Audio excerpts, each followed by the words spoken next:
everybody, I'm Kristen. Welcome back to my channel. Today I'm going to be sharing with you how I did on the HRCYED reading challenge for the month of October, as well as giving you my October reading wrap up. So let's get started.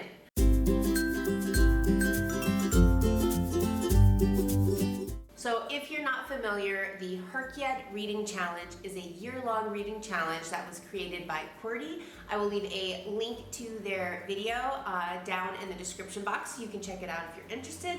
HRCYED stands for the hardest reading challenge you'll ever do. It starts in the month of July and it ends in July of the following year. So you might be thinking, Kristen, I don't remember you making any other videos about the HRCYED Reading Challenge. You would be correct. That's because I just learned about the HRCYED Reading Challenge part of the way into the month of October.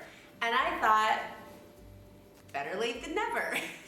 Of course, let me join this reading challenge that lasts a year, literally tells you in its title that it's the hardest reading challenge you're ever gonna do.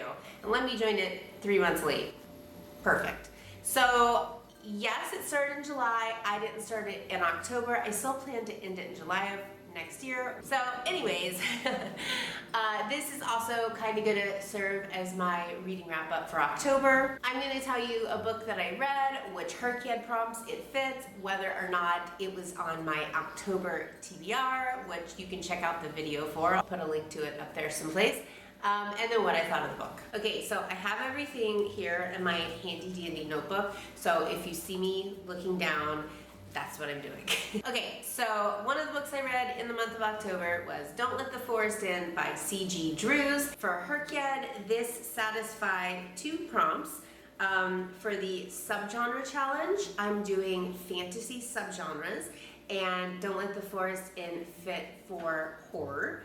And it also fit for the queer alphabet challenge, because the main character, Andrew, is asexual, which he discusses a lot throughout the book. So this book actually fit 2 HRCYED prompts, and this was on my October TBR, which means it was a book I planned to read in the month of October. I mentioned it in my video with my October TBR, and it's a book I actually successfully read in the month of October. So I will say, while I liked Don't Let the Forest In, I really expected to love Don't Let the Forest In. And so I was a little bit disappointed. There were a lot of things I really liked about the story. I'll definitely read other C.G. Drews books in the future for sure. In fact, I have Hazelthorn on my list to read hopefully in November. But this just wasn't my favorite book that I read in October. So the things I loved were Andrew and Thomas's relationship. Andrew and Thomas are friends, and along with Andrew's twin sister Dove, they're kind of a little trio of BFFs that do everything together, and Andrew is just pining for Thomas so much throughout the story. There's yearning, and it's really great. Also, I really liked C.G. Drews' writing style. The way that they choose to describe things is just really good. It's not overly descriptive, but it's not cut short. It's just the perfect amount of description to make you really be able to vividly picture all of these monstrous horrors coming to life, and the forest that Andrew and Thomas go to sometimes, and the school that they go to. I really like the writing style for sure. I also really liked just the whole concept of this book. The academia horror aspect of it, the YA horror, the fact that these drawings that this teenage boy is drawing are coming to life. They have to go fight them in the forest every night. Okay, now some things I didn't like. I have to say this, I really disliked the way this book ended. I really didn't like the ending. And I'm not gonna spoil it for you, I'm not gonna tell you anything about the way it ended. I just really did not like it. Also, there are a couple of surprises and reveals throughout the story, kind of towards the end of the story. One of them I just thought was so obvious that I was really frustrated that Andrew and Thomas did not see this particular plot twist and figure it out sooner. So overall, it was okay. I liked it, but I was a little disappointed because I thought it was gonna be I was obsessed with it. It would be my whole personality for a week after I read it, and I didn't quite get that. Next, I read Burning Daylight by Emily McIntyre, and this, for HRCYED, fit all of the adaptations It is an adaptation because it's a modern retelling of Romeo and Juliet, and it's not exactly a retelling, it's more like a reimagining, but whatever, we're going with it. And it also fit new releases for the month of September. This book was not on my October TBR. This was a total wild card pick. I didn't have it on my October TBR at all. I was planning on reading a lot of like mysteries and horror and thrillers, and actually, I think it was after Don't Let the Forest In, I just felt like a different vibe of a book and randomly downloaded this on my Kindle.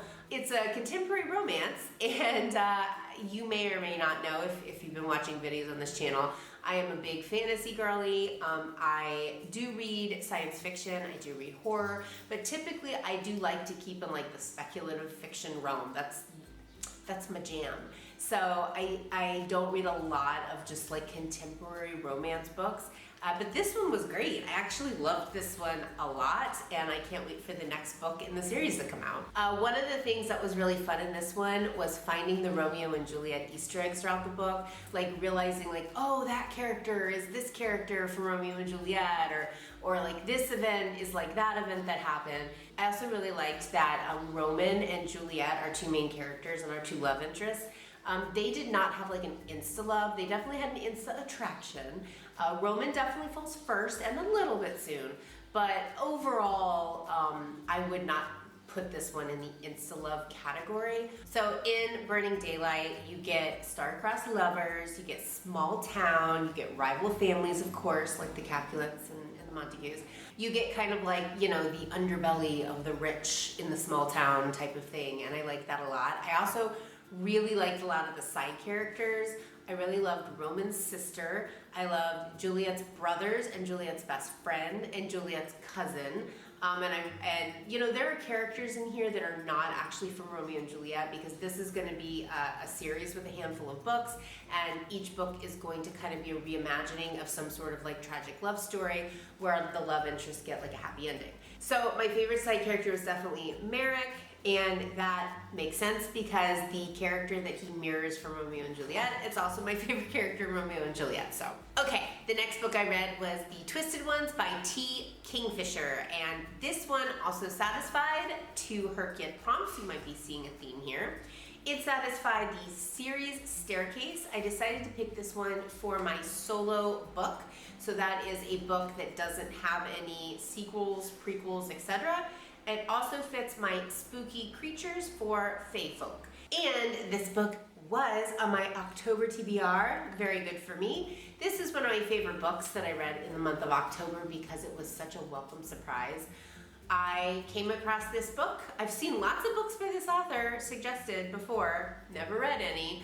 I came across this one, and even though this wasn't the most recent one that the author published, and it wasn't the one with the highest reviews, just for whatever reason, the synopsis like spoke to me, and I am so glad that I read it because it was really fun for a creepy horror book. So the main character in this one is Mouse, and the way that T. Kingfisher writes Mouse is fantastic. Like for a horror book, I wouldn't expect it to be like sarcastic and witty and funny and have this like lightness to it. Like it's not a heavy book 100% of the time. There's like moments of levity, and the main character Mouse and the way that the author wrote Mouse is why. And also she has a dog named Bongo, which is like a big hound dog that she has with her throughout the book, which is a fantastic character. One of my favorite dogs in a book that I ever read, because Bongo isn't just like a side character or a pet. Like he actually plays an important part in the story in several different places in the book. So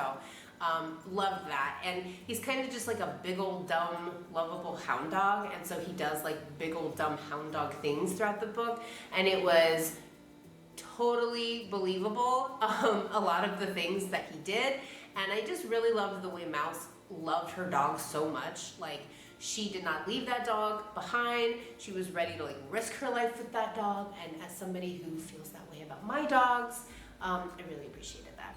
Also, as far as horror book goes, this book was really creepy. I was reading a lot of it like late at night after my husband had already fallen asleep, and I was like giving myself a jump scare or two. It was good. It had good like spooky, eerie setting and a good buildup of tension without being like overly unsettling to the point where I didn't want to read it anymore. Also, this book is like a modern folk horror, so it's very folksy, but in a more like contemporary way. All right, the next book I read in the month of October is What Moves the Dead, also by T. Kingfisher. After I finished The Twisted Ones, I enjoyed T. Kingfisher's writing style so much that I wanted to try another book by them.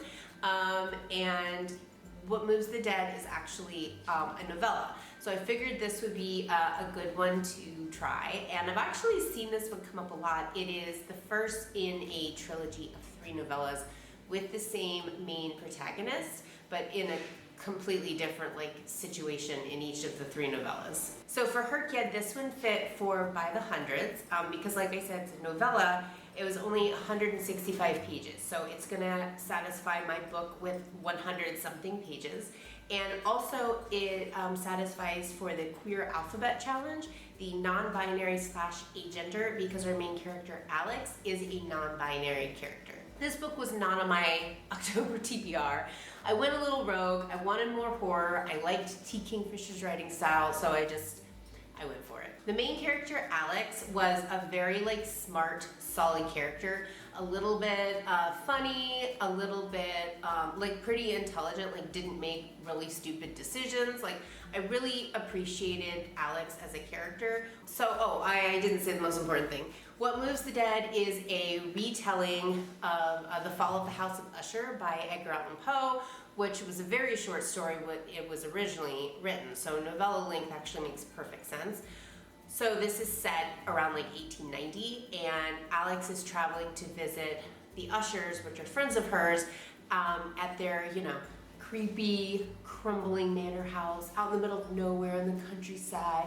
It's surrounded by an overgrowth of plants and mushrooms and other fungus, and it's just a really good setting. It was described really well. It kind of gave you like that eerie feeling. There's these like creepy hairs, like rabbit hairs, throughout like the lands that the manor house is set on. There's this eerie lake. I just wanted a little bit more from the story. Like it's really hard not to compare this to Twisted Ones because I read them almost back to back and they're the same author, and I definitely liked the Twisted Ones a little bit better, but it was still like a really good story. I really enjoyed it, and I really liked the explanation for what was going on with the Usher siblings.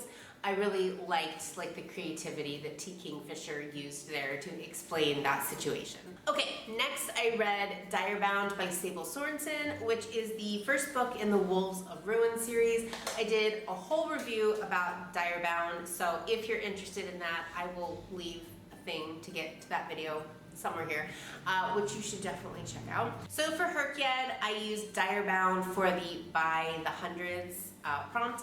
It satisfies the 600 column because it is 605 pages, and like the 300s and 400s I think are going to be the easiest ones, so I probably won't fill those until the end when I'm like panicking, but I don't read like a ton of books that have 600 pages, so I went ahead and used that one for this prompt.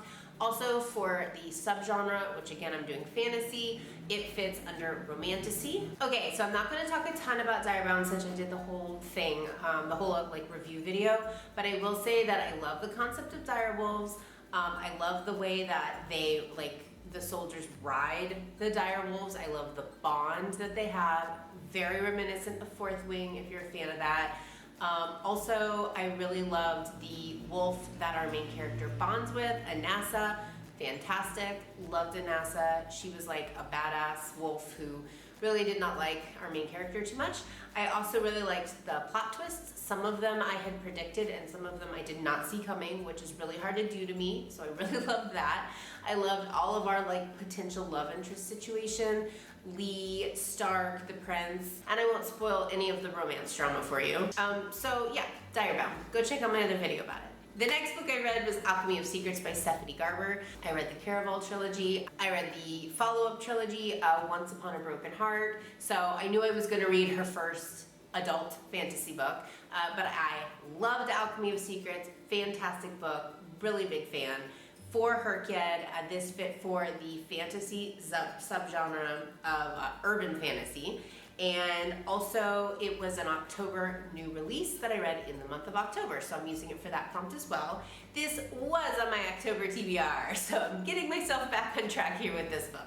So the setting for Alchemy of Secrets is like a modern day LA, but it feels very old-timey Hollywood. It feels very vintage, like 1950s, the golden days of Hollywood, 40s, 50s type of thing. And it had like a very magical and whimsical feeling throughout the whole book. All of the settings and the places that our main character Holland visited on this kind of like, almost like a treasure hunt type of thing that she's stuck going on throughout this book, were just described in a way that really like made you feel like you were there. One thing I didn't like about it was that our main character Holland sometimes acted like she was a 16-year-old and not like a full-grown adult, because she was just so trusting of everyone. She trusted everyone, any character, anyone in the story, good, bad. She just believed everything that was said to her. So I'm hoping throughout the series that she wises up a little bit. Hopefully the events of the first book have taught her some lessons going into book 2, and she will not be so trusting of everyone. There is not really romance in this book. There are some possible love interests set up for the future. The synopsis of this book talks about her getting help from a mysterious stranger and how she doesn't know whether or not to trust this person. There's actually 2 mysterious strangers, and throughout the book you don't know if you should trust either one of them or neither of them at all. And I like that there wasn't like a lot of romance, because Holland has been told she has 24 hours to live, and she's sent on this like treasure hunt to find the alchemical heart in order to save her own life. So there wouldn't be like a whole lot of time for romance. There's only 24 hours here. Like, she's known all of these people for one day. But at the same time, I did kind of wish there was a little bit of romance. I don't even know which character I would want it to be with. Gabe, Adam, Mason, I don't know. I just, the Watchman? No, not the Watchman. But yeah, I really loved all the myths and the folklore and the legends and the stories. It was just really well done. Okay, my last book for the month of October was Blood Moon by Brittany S. Lewis. For HRCYED, I am using this book for the spooky creatures prompt for werewolves, duh. Also for the BIPOC challenge for both the author is black and the main character is black. And this is another one that was on my October TBR, so yay for me. Now, here is the honest truth. This book was a big bummer for me. This was a highly anticipated release for me, and this one was really a disappointment, unfortunately. I really wanted to like love this book. Unfortunately, I really did not enjoy the story. You can make your mind up for yourself, but honestly, this was kind of like heralded to be justice for Bonnie from Vampire Diaries, who was a black female character in the Vampire Diaries TV series, who the character just wasn't treated very well. She gets like the short end of the stick repeatedly throughout the series, and I did not really see at all where this book was justice for Bonnie from Vampire Diaries. I didn't see that anywhere in the story. This literally felt like Twilight fanfic that had been like reworked. When I was reading it, there were things that happened in the story that I could predict exactly what was going to happen next because it was pulled directly from Twilight. Now, one thing I will say that I liked about it was that it was very werewolf-centric, and I thought like that was fantastic. If she had said that this book was like Justice for Jacob from Twilight, I could definitely like see that for sure.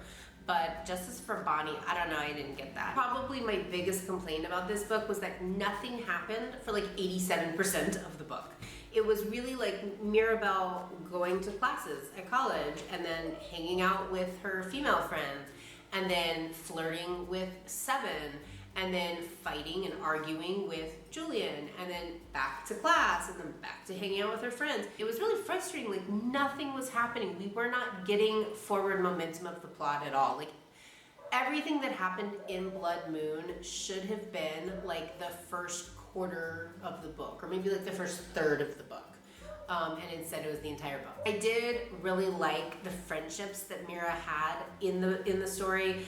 Like Naomi, Stevie, I can't remember all the female characters' names, but she has like her roommates and then friends of her roommate and then this other girl that she meets on the walk to one of her classes. And I really liked like the female friendships that she had. I thought that those were portrayed really well. Overall, this was just a disappointing one for me. Unfortunately, I most likely will not be reading any more books in the series, and you know, what are you gonna do? Some books are just like that. So that's all the books I read in the month of October, and that is how I'm doing so far in the HRCYED reading challenge. So far on the bingo board, I do not have any bingo spots completely filled up, which I really didn't expect to have yet anyway. There are a couple that I could see myself completing in the next month or two, so that's kind of exciting. Because it's called the hardest reading challenge you'll ever do, the goal is, sure, to fill up the whole bingo board, but it's not necessarily designed that you're gonna be able to do that, so I'm really just kind of hoping to fill up, like, get a bingo, like vertical, horizontal, or diagonally. If I did that by July, I would be very happy with myself. Let me know in the comments below if you have read any of the books that I read for the month of October and what you thought about them. Also, if you are also doing the HRCYED reading challenge, let me know in the comments below so that I can come and check out your HRCYED videos. I could definitely use some ideas for some of these prompts that I'm a little bit stuck on. As always, thank you guys so much for watching. I really appreciate it. Give the video a like if you enjoyed it. Don't forget to subscribe to the channel so you don't miss any more of my future videos. I will see you guys next time. Bye.